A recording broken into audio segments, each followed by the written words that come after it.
Howdy y'all, it's me. I'm back with some more CDs for you today, but this time I'm focusing on just one band, a bit obscure, but one of my all-time favorite bands, Venus Hum. Well, Venus Hum is an electro-pop band that formed in 1999 out of Nashville, Tennessee.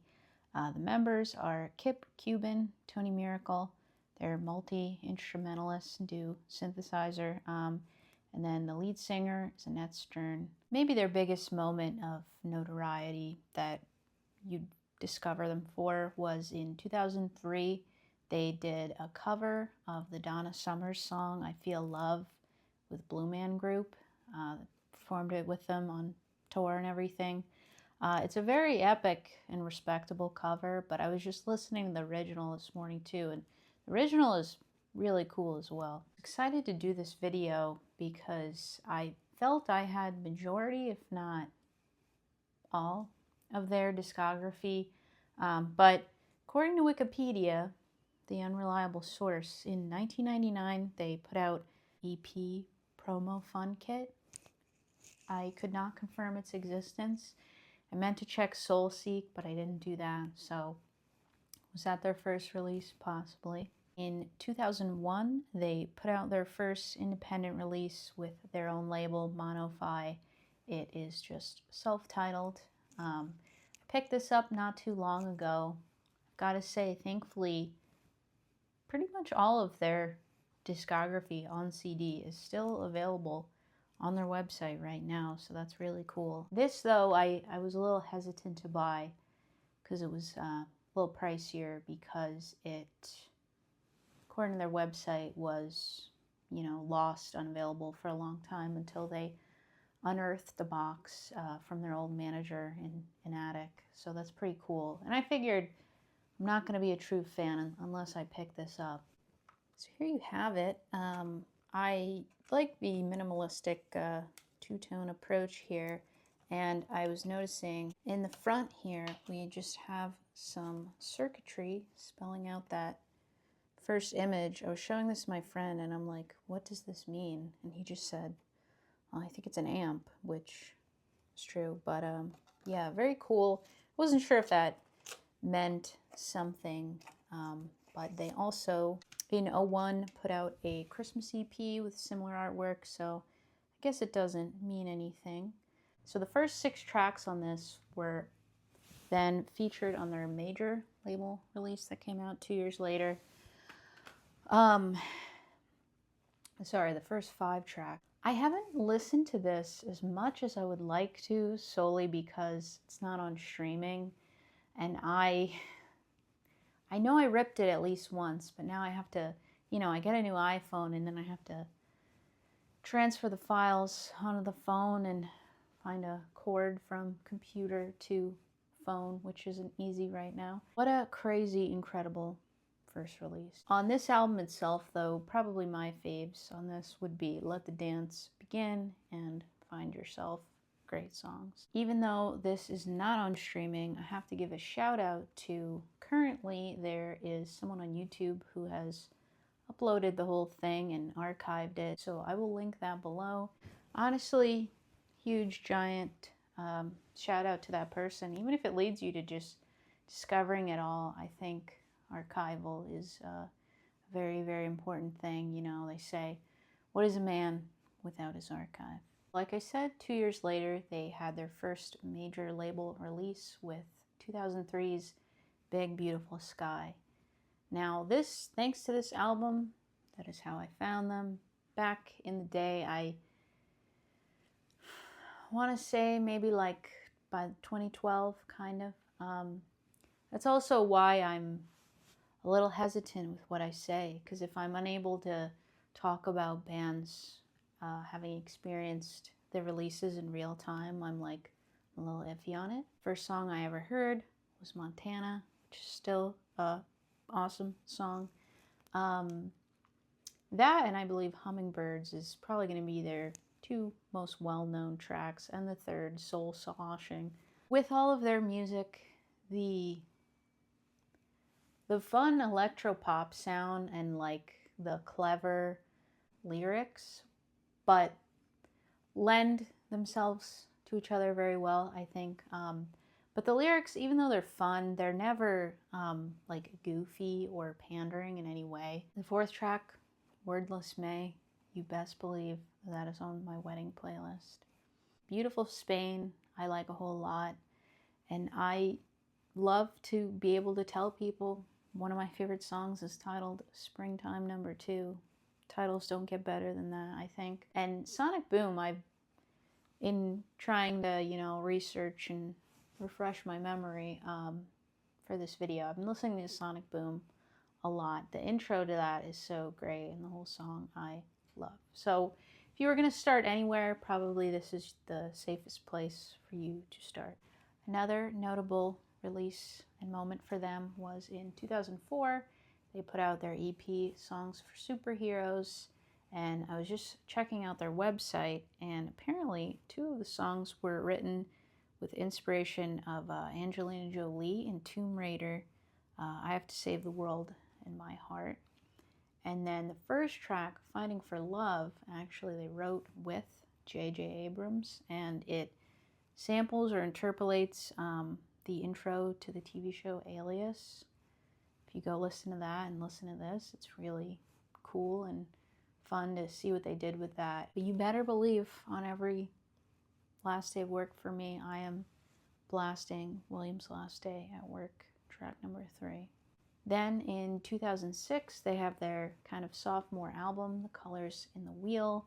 This one, slightly darker, but still same vibe. Yes and No is very cool and fun.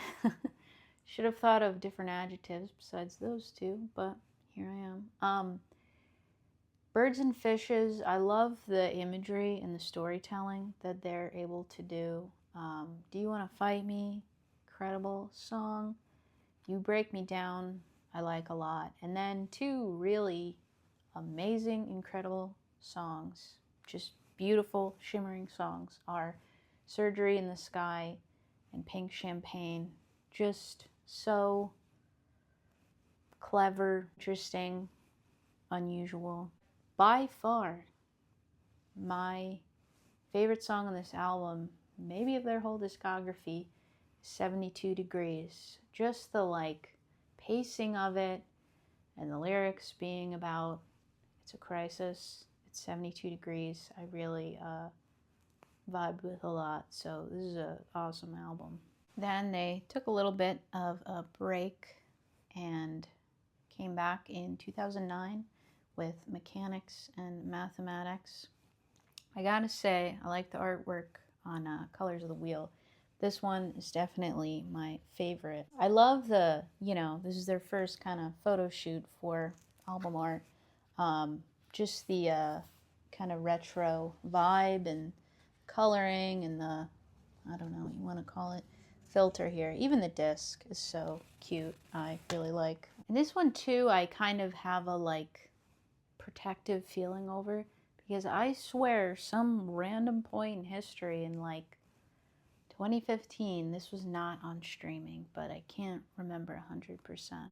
I don't know how to say I like every song. Some standout tracks, Get Out of the Way, crazy, awesome song. My 2 favorites are definitely Mechanics and Mathematics, the title track. I think it's just such a funny, kind of obtuse thing to say. All these mechanics and mathematics, they give me comfort when I'm afraid. But my number 1, maybe my second or favorite song from them ever, maybe, is Magic Between Us. I stand this song so hard. Some of my favorite lyrics from them, lifting our glasses, I spy your eyes underwater. Does not get better than that. I can tell you that. So this one, very cool, fun listen. If this was going to be if there was a second album of theirs that you were going to check out, I would honestly go here in second place. Then they took maybe their biggest hiatus, coming back 11 years later in 2021 with Kindness Rages On. What I've read online seemed a little unknown if they were coming back or not, but I am thrilled and amazed and shocked that they did. Normally after, that kind of period of time, it's over. Nonetheless, they came back with this. And yes, this was hands down my favorite album of 2021. I listened to it nonstop. I feel like it is an amazing accomplishment to come back that long later and put something out that is equally as great as everything they had done before that. I feel like transitioning this sound and not sounding dated was an accomplishment. You can listen to this and it, in my opinion, sounds current. It doesn't sound like I'm still stuck in 2004 and I'm just, reheating my nachos from 2004. It sounds like it's post 2020. It still has that signature sound, but in a very tasteful, updated way. Let's check out the artwork. It is nighttime. It is moon time. I'll show you. There's no photos there, but we do get lyrics, which is great. First track, right off the bat, Lonely. Incredible, incredible song. I can get down with that easily. It's just a light and dust. My two favorites are Long Live the Lady and A Crown in My Hand. Also, probably, I'll say my top 5 from them ever. A Crown in My Hand, I feel like it's just so super catchy. But Long Live the Lady, I have a distinct memory of driving to work every morning, 30-minute commute, listening to that song. Because I love the lyrics in the chorus that just say, I cry and I cry and I cry. And the song doesn't really offer any resolution from that. It's just, I cry and I'm like, hell yeah, man. I think this is great. Like I said, super happy that they came out with this. Now, where things stand now, I can't speak with any authority that I have any insider info about this band. But ever since 2021, they have regularly been releasing singles. I counted about 5 or 6 of them ever since then, up until just about a week ago. They put one out. It's titled Subtle. I love the intro to that song. So they're still active, which I am so happy about. And I'm sitting here holding my breath, really, really hoping that we get a new album sometime soon. So if you couldn't tell, I am very hyped. I adore this band. I cannot recommend them enough. If you love music that is somewhat upbeat, but not, definitely not silly or children style feeling music, it's not Miss Rachel or something, I recommend completely you check them out. And that is all for me, so thank you for watching.